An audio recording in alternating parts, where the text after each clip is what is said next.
No último vídeo eu tratei sobre os 3 níveis de análise de oportunidades e ameaças do ambiente externo. E hoje eu quero começar tratando sobre um desses 3 níveis, que é o macroambiente, porque são 3 níveis, né? Macroambiente, ambiente setorial e a organização em si, que daí é o ambiente interno. Então, organização, ambiente setorial e macroambiente. No macroambiente existem algumas forças a serem analisadas, a serem observadas para se entender as oportunidades e ameaças do ambiente externo a uma empresa.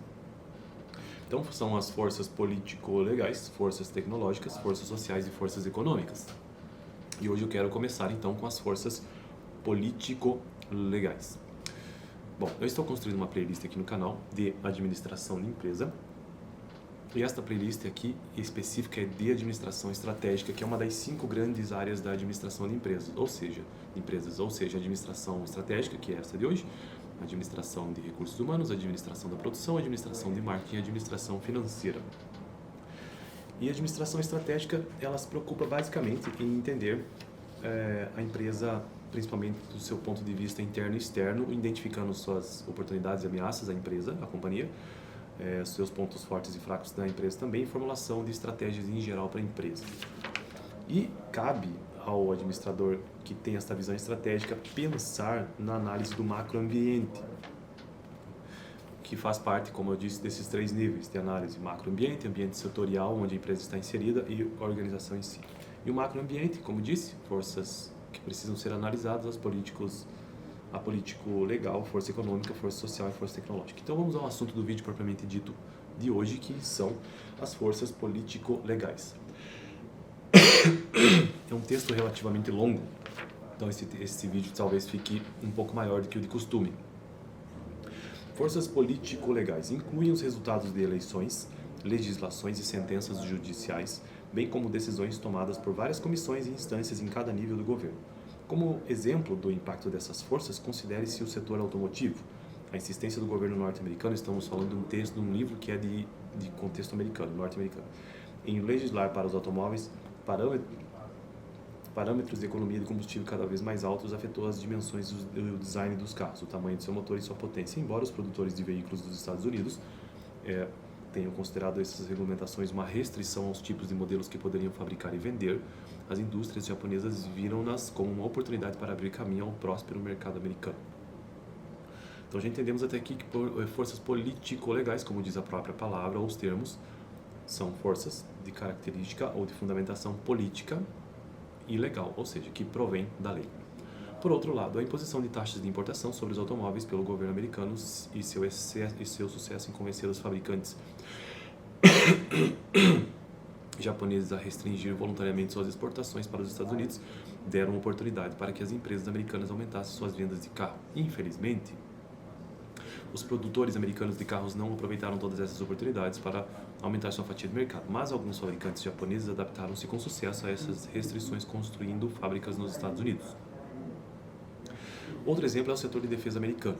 Então nós estávamos falando sobre veículos, agora vamos ao exemplo de defesa americano. Tanto a administração de George Bush quanto a de Bill Clinton, juntamente com o Congresso americano, recomendaram enormes cortes nos gastos com defesa até 1998. Essas reduções resultaram em um grande número de demissões e reestruturações entre algumas das maiores empresas americanas do setor. Foram afetadas em alguma medida empresas importantes como a General Dynamics, a Northrop, a LTV, a Martin Marietta, a McDonnell Douglas e a Lockheed. Mas um impacto ainda maior foi sofrido pelos milhares de pequenos fornecedores e subcontratados cuja atividade dependia quase inteiramente dos contratos de defesa. Engripado. Observa-se então que os sistemas político-legais, como o americano, podem ter um impacto significativo sobre as empresas. Em uma escala mais global, a decisão tomada em 1985 pela Comissão de Comunidade Europeia, no sentido de formar um único mercado europeu para toda a comunidade europeia, composta de 12 nações, apresenta tanto oportunidades quanto ameaças para as empresas fixadas nos Estados Unidos. Uma das principais oportunidades é a natureza atraente desse grande e rico mercado que algumas empresas americanas podem ter evitado até agora porque o consideravam fragmentado demais e suas regulamentações comerciais extremamente complicadas. Entretanto, Uma possível ameaça é de que um mercado consolidado possa permitir que as empresas europeias construam uma base sólida sobre a qual poderão transformar-se em concorrentes mundiais muito mais fortes. Então, veja só, até agora, analisando forças político-legais, tem que se observar tanto as oportunidades como as ameaças disso. O sistema político-legal de uma nação influencia muito suas operações comerciais e o padrão de vida de seus cidadãos. Historicamente, padrões de vida mais altos têm sido associados a nações cujos sistemas econômicos favorecem a realização de negócios. Nos Estados Unidos, o capitalismo contribuiu de forma significativa para um crescimento econômico sem paralelos na América nos últimos 2 séculos, mas até o livre comércio tem suas fraquezas. Por volta do início do século XX, consequências sociais indesejáveis tais como condições arriscadas de trabalho, trabalho infantil, salários baixos, competição de monopólio, propaganda enganosa e produtos que não oferecem segurança tornaram claro que algum grau de regulamentação por parte do governo fazia-se necessário. Daí nós temos aqui exemplos de regulamentações feitas do comércio feito pelo governo americano, e eu vou deixar isso para o próximo vídeo.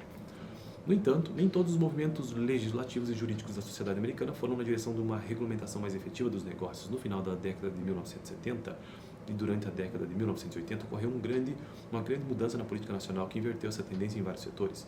Esse movimento de desregulamentação eliminou várias restrições legais em setores como o aeroviário, de transporte rodoviário e o bancário.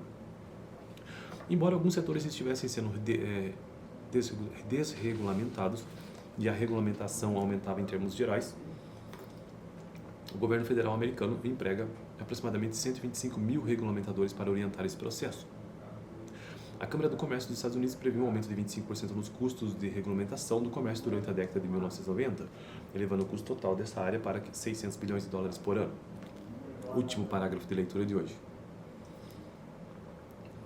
A desregulamentação apresentou tanto novas oportunidades quanto novas ameaças para as empresas dos setores afetados. No setor aeroviário, por exemplo, ela ofereceu aos empreendedores a oportunidade de criar empresas como a Southwest Airlines, porém, para algumas empresas já estabelecidas como a Eastern e a Pan Am, a redução das regulamentações representou uma ameaça, criando intensa competição de preços e custos, porque tinham mais concorrentes, o que acabou resultando em sua falência. No setor bancário, a desregulamentação trouxe grandes oportunidades de expansão em serviços de alcance geográfico. Os bancos começaram a oferecer serviços de corretagem, por exemplo, e tornaram-se comuns as fusões que atravessavam as fronteiras dos estados. Por outro lado, a desregulamentação intensificou a competição para os bancos, porque empresas de fora do sistema bancário, tais como as de fundos de mercado monetário e as corretoras, começaram a competir diretamente com bancos pelas economias dos consumidores. Bom, quero finalizar esse vídeo para ele não ficar tão longo, já está enorme, né? Mas, de modo geral, deu para entender o que significam basicamente essas forças político-legais, que envolvem leis. E trazendo isso para o contexto brasileiro, sempre que você for pensar em abrir uma empresa, alguma coisa assim, pensando em macroambiente em que a sua empresa estará inserida, tem que observar quais leis impactam o seu negócio. Este é o cerne da questão, este é o principal e é o resumo deste vídeo. Forças político-legais afetam uma empresa, podem levar ao sucesso ou ao fracasso. É preciso identificar as oportunidades e ameaças envolvidas no macroambiente em que a sua empresa está inserida ou que estará inserida. E eu fico por aqui. Valeu, até o próximo vídeo, onde eu mostrarei apenas exemplos de regulamentações do comércio regulamentações feitas pelo governo americano, no contexto americano, porque este livro é de contexto norte-americano. Vou deixar aqui no final o último vídeo que eu gravei aqui no canal sobre administração estratégica, onde eu tratei ou apenas mencionei quais serão os tópicos do capítulo 2 inteiro, sobre oportunidades e ameaças do ambiente externo, que eu tratarei nos próximos vídeos. Valeu!